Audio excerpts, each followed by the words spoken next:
Attention to all senior citizens. Sa mga nagtatanong, ang tanong po niya, lahat ba ng seniors, prioridad ba ang pagkuha ng bagong Digital Senior Citizens ID? Pag-usapan natin kung lahat ba ng seniors ay prioridad sa pagkuha ng bagong Digital Senior Citizens ID. Sa video na ito, pakitapos hanggang sa dulo para malaman ang buong impormasyon.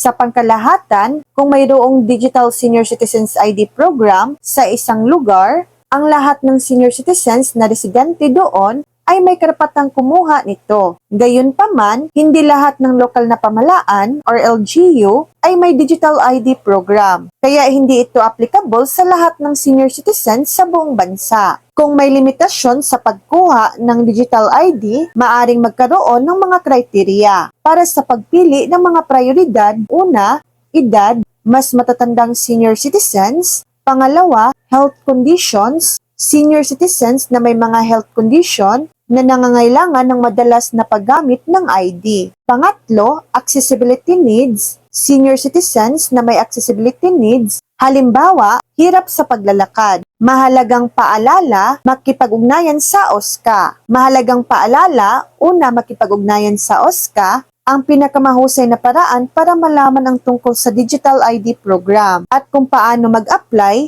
ay ang makipag-ugnayan sa Office for Senior Citizens Affairs or OSCA sa iyong lugar. Pangalawa, LGU discretion, ang pagpapatupad ng Digital ID program at ang mga patakaran nito ay nasa ilalim ng discretion ng lokal na pamahalaan. So yan lang po ang latest update.